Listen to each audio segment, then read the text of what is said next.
Ya, Assalamualaikum warahmatullahi wabarakatuh. Selamat pagi, selamat siang, ataupun selamat malam kepada seluruh teman-teman di kelas 12 IPA. Kali ini secara singkat, cukup 15 menit saja, Bapak akan mencoba membahas tentang materi pertama di bab pertama kita kelas 12 IPA untuk mata pelajaran matematika umum, yaitu bab dimensi 3.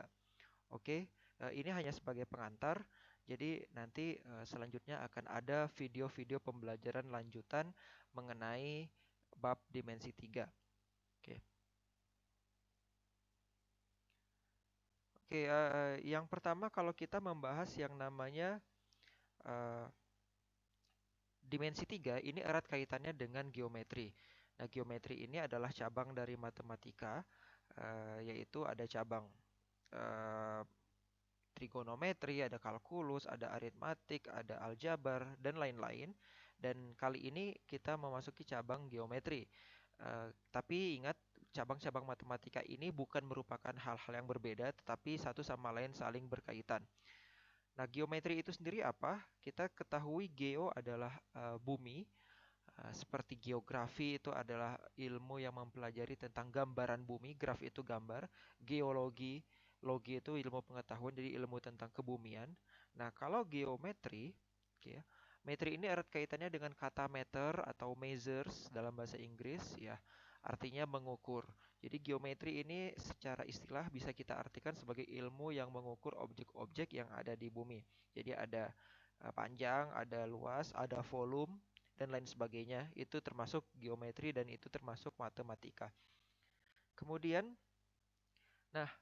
geometri yang kita pelajari ini adalah geometri Euclid, diambil dari seorang matematikawan zaman dahulu yang bernama Euclid. Dalam bahasa Inggrisnya Euclidean Geometry. Jadi, kebanyakan kita akan menggunakan geometri Euclid. Nah, ini adalah foto Euclid atau bukan foto apa, gambar Euclid. Eh, Beliau itu siapa? Nah, kita coba lihat. eh, Euclid itu adalah matematikawan yang berasal dari kota Alexandria yang hidup sekitar 300 tahun sebelum Masehi. Mungkin banyak yang mengira Alexandria itu ada di Yunani, ya, tapi sebenarnya salah. Alexandria itu adalah sebuah kota yang berada di saat ini di negara Mesir, ya. Kemudian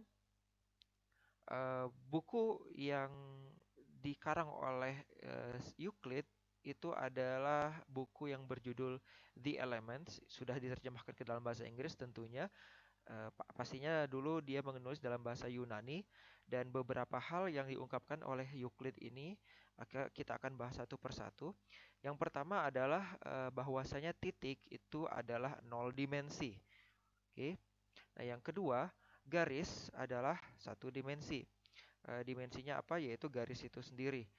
Kemudian yang ketiga, bangun-bangun datar seperti persegi, persegi panjang, ada segitiga, lingkaran, jajar genjang, dan lain-lainnya itu merupakan objek-objek atau benda-benda dua dimensi. Dimensinya apa? Yaitu dimensi panjang dan juga dimensi lebar. Kemudian bangun ruang, seperti yang kita ketahui ada kubus, balok, kerucut, tabung, dan lain-lain. Itu merupakan objek-objek tiga dimensi. Dimensinya apa saja? Ada dimensi panjang, dimensi lebar, dan ada dimensi tinggi. Nah, kemudian eh, Euclid mengatakan tidak ada bangun geometri dimensi 4. Oke, kita akan sedikit ngobrol lebih jauh tentang dimensi 4 ini. Oke, kenapa dikatakan tidak ada bangun geometri dimensi 4? Ya, kita sendiri ya manusia ini merupakan objek atau benda atau makhluk yang diciptakan menempati dimensi 3. Ya, kenapa kita dibilang dimensi 3? Kita sendiri punya panjang, punya lebar, dan kita punya tinggi. Ya, kita memiliki volume, begitu. Eh, Lalu,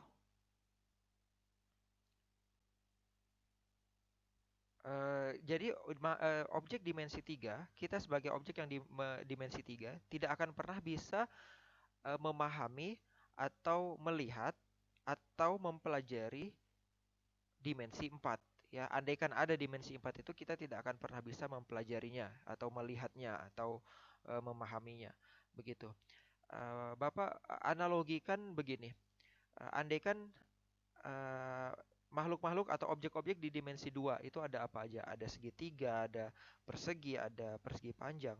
Andaikan objek-objek ini memiliki mata, memiliki akal, dan memiliki pikiran, ya. Oh, nama kamu siapa? Nama aku lingkaran, aku persegi panjang, aku segitiga, gitu ya. Nah, mereka akan saling mengenal satu sama lain dan mereka ini tahu kalau mereka memiliki dua dimensi yaitu ada panjang dan ada lebar, gitu ya. Kalau di diagram Kartesius ada sumbu X, ada sumbu Y. Nah, kemudian andaikan ada objek atau makhluk dimensi 3 ya yang tiba-tiba nimbrung di kelompok mereka, terus ngaku-ngaku, halo, kenalkan nama aku balok, aku tabung, aku kubus. Kemudian eh, yang tadi persegi, yang tadi segitiga akan kebingungan pastinya. Loh, apa itu kubus? Kami belum pernah dengar apa itu kubus gitu. Oh, kubus itu sama aja kayak persegi, cuman bedanya kami selain punya panjang dan lebar, kami juga punya tinggi begitu. Loh, apa itu tinggi gitu? Nah, jadi objek-objek dimensi 2 tidak akan bisa paham, tidak akan bisa melihat apa itu tinggi, apa itu dimensi ketiga, karena mereka hanya mengenal dua buah dimensi, yaitu dimensi panjang dan lebar. Nah, begitupun jadi mereka akan kebingungan dan akan konslet gitu ya, kalau diperkenalkan dengan dimensi tiga. Nah, begitupun kita yang di dimensi tiga ya, tidak akan pernah bisa memahami dimensi empat. Mungkin ada, tapi kita tidak akan bisa melihat. Ya, wallahu alam, mungkin Tuhan menciptakan makhluk lain selain kita, yaitu yang katanya jin atau malaikat. Mungkin itu adalah makhluk-makhluk dimensi 4 yang atau 5 atau 6 atau di atas kita. Ya, mereka bisa melihat kita, tapi kita tidak bisa sebaliknya melihat mereka. Oke, itu sedikit gagasan aja. Siapa tahu jadi menambah wawasan kita. Kita akan kembali ke penerapan dalam dimensi satu, 2, dan 3. Andaikan kendaraan yang sistem bergeraknya itu, konsep pergerakan kendaraan tersebut menggunakan dimensi satu, kira-kira kendaraan apa yang hanya bergerak satu dimensi, yaitu maju atau mundur atau kanan atau kiri, tidak bisa arah lain. Kita sama-sama langsung kepikiran kendaraan kereta api yang menggunakan rel. Jadi rel itu adalah dimensinya dia, ya, dia tidak akan bisa ke kanan kiri, hanya bisa maju atau mundur. Kemudian eh, kendaraan yang menggunakan konsep dua dimensi dalam bergeraknya itu adalah ada mobil, ada motor, atau kita sendiri kalau berjalan atau berada di atas lapangan atau kapal di atas laut, ya, itu bisa bergerak maju atau mundur, ke kanan atau ke kiri, bebas, ya. Kemudian kendaraan yang bergerak secara tiga dimensi itu ada kendaraan apa namanya, pesawat, helikopter, dan kalau di dalam laut itu ada eh, kapal selam, ya, yang bisa bergerak secara maju mundur, kanan kiri, dan atas ke bawah itu.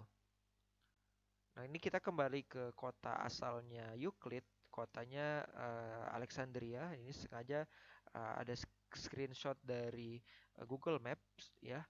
Ini ada kota Alexandria yang bahasa Arabnya adalah Al-Iskandariyah, ya, terletak di negara Mesir di pesisir utaranya, di pantai Laut Mediterranean atau Laut Tengah. Ya, memang zaman dahulu pengaruh ke negara Yunani atau apa, budaya Yunani itu di ini Yunani, Greece itu sangat berpengaruh di sekitar sini.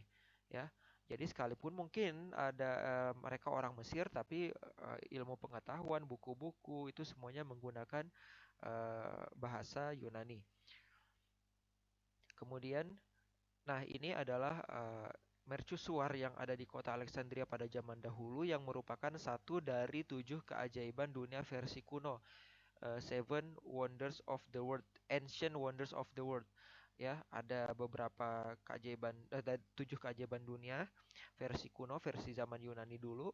Itu diantaranya taman bergantung di Babilonia, ada patung Zeus, ada kuil, ada apa, mausoleum, ada mercusuar di Alexandria ini, dan tapi satu-satunya yang masih bertahan dan tidak hancur adalah piramida yang ada di kota Giza di Mesir dekat Kairo, ya.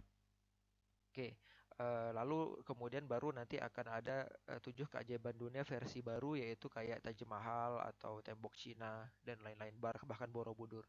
Nah, kemudian nah ini adalah kota Alexandria sekarang, ya, terletak di pesisir utara negara Mesir, dan ini adalah pantai Laut Tengah.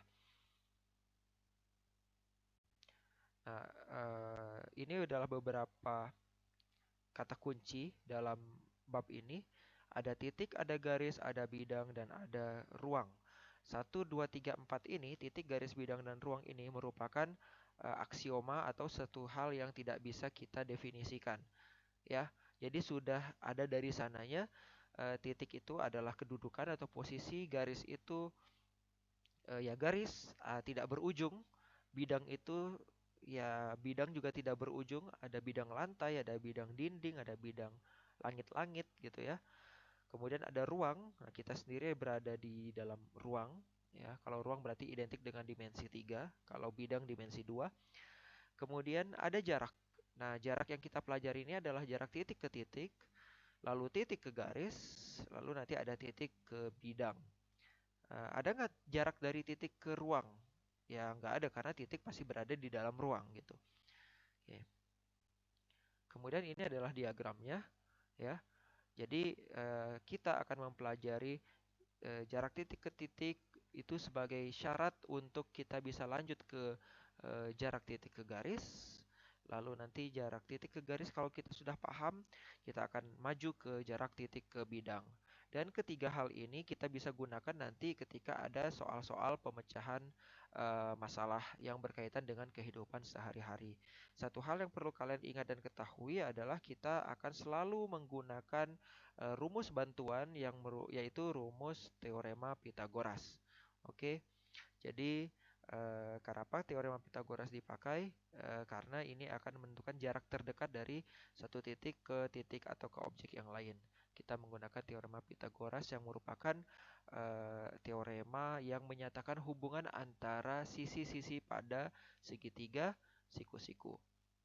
Oke, Bapak rasa cukup sekian pembukaan atau awal dari pelajaran kita di bab ini ya. Mudah-mudahan nanti untuk selanjutnya kita akan bahas lebih dalam lagi dan akan masuk ke apa konsep-konsep dan contoh-contoh soal yang ada di materi dimensi 3 ini. Sekian, terima kasih atas perhatiannya. Bapak akhiri dengan Assalamualaikum warahmatullahi wabarakatuh.